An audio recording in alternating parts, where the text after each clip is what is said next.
June 2013, and the U.S. government has recently purchased 30,000 guillotines.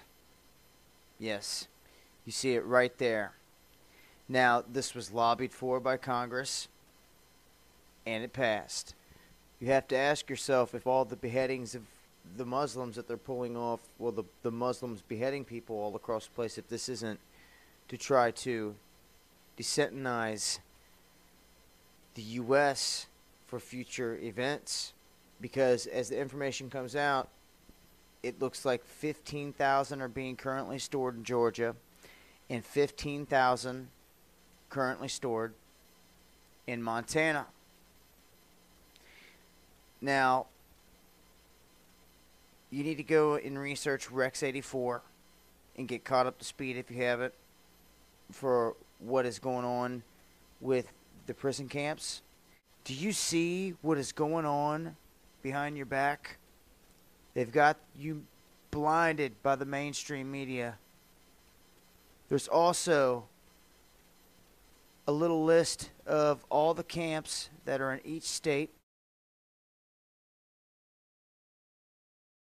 Listen to this, folks. I was pulled to the side road, which was a new cut gravel dirt road in front of a business, a builder supply business.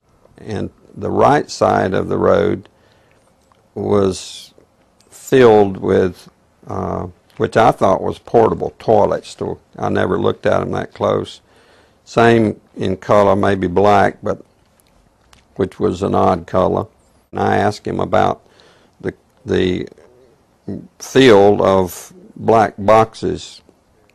What were they? Because I'd never seen anything like that. And his statement was that if he told me, I would be one of few people in Madison, Georgia that knew about them.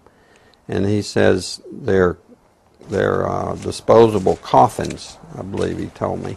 And he says there's 100, at that time he said there was 125,000 there. And he said his brother worked with the CDC in Atlanta and had been asked by the CDC to do a 3-year extension to place temporary morgues all across the nation.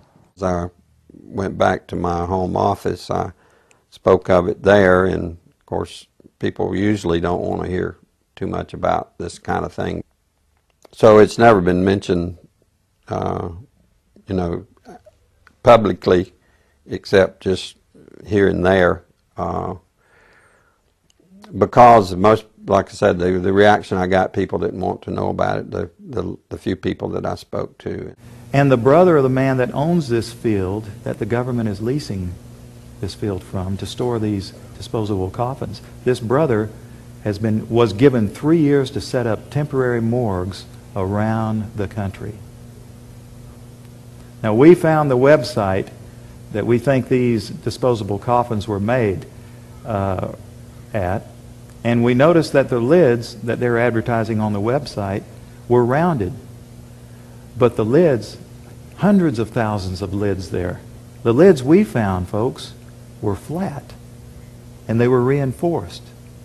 You know what that could mean? You can stack them on top of each other. That's a lot neater to stack them in disposable coffins.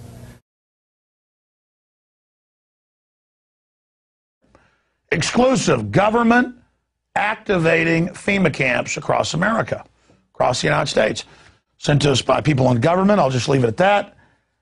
And it's got the 5 regions for the FEMA camps, and it talks about barricades and barbed wire and armed guards, and it says that they've built the camps and that now they need to get ready to staff them, and that they need to be ready within a 72-hour period. And so I want to challenge everybody to call their friends and their families now and realize that the new economy is to put tens of millions of people, we already have the biggest prison population in the world, in this archipelago, this giant chain of facilities all over the country. They take you to the FEMA camps being built by Halliburton right now to house 50 million Americans. They're building enough concentration camps in America by Halliburton. Now, if you go out and you find a pink dot on your mailbox, that means that they believe you'll be a good slave and you're going to go along with the program and serve our international Antichrist masters. And that's the problem we have today. This conspiracy is so monstrous, so demonic, that we tell people about it and they say, you're crazy. This is America. It can't happen here. Last thing the men behind the curtain want is a conscious, informed public capable of critical thinking, which is why a continually fraudulent zeitgeist is output via religion, the mass media, and the educational system. They seek to keep you in a distracted, naive bubble. And they are doing a damn good job of it. This is Aaron Russo, a filmmaker and former politician. To his left is Nicholas Rockefeller of the infamous Rockefeller banking and business dynasty. After maintaining a close friendship with Nicholas Rockefeller, Aaron eventually ended the relationship, appalled by what he had learned about the Rockefellers and their ambitions. I got a call one day from an attorney woman I knew, and she said, would you like to meet one of the Rockefellers? I said, sure, I'd love to. And we became friends, and he began to divulge a lot of things to me. So he said to me one night, he said that there's going to be an event there, and out of that event, you're going to see, we're going to go into Afghanistan, so we can run pipelines from the Caspian Sea. We're going to go into Iraq to take the oil and establish a base in the Middle East, and we're going to go into Venezuela and try and get rid of Chavez. And the first two they've accomplished. Chavez they didn't accomplish. And he said you're going to see guys going into caves looking for looking for people that they're never going to find. You know, he was laughing about the fact that you have this war on terror. There's no real enemy. He's talking about how by having this war on terror, you can never win it because it's an eternal war. And so you can always keep taking people's liberties away.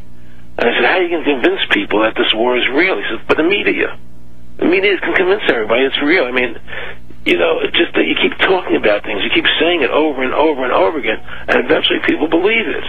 You know, you created the Federal Reserve in 1913 through lies. You create 9/11, which is another lie. Through 9/11, then you're fighting a war on terror, and now all of a sudden you go into Iraq, which was another lie, and now they're going to do Iran. You know, and it's all one thing leading to another, leading to another, leading to another. Now, I would say, what are you doing this for? What's the point of this thing? You have all the money in the world you ever want. You have all the power. I said, you know, you're hurting people. It's not a good thing. And he would say, what do you care about the people for?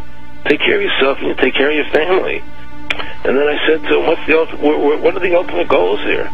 He said, the ultimate goal is to get everybody in this world chipped with the RFID chip, and have all money be on those chips and everything on those chips. And if anybody wants to protest what we do or violate what we want, we just turn off their chip.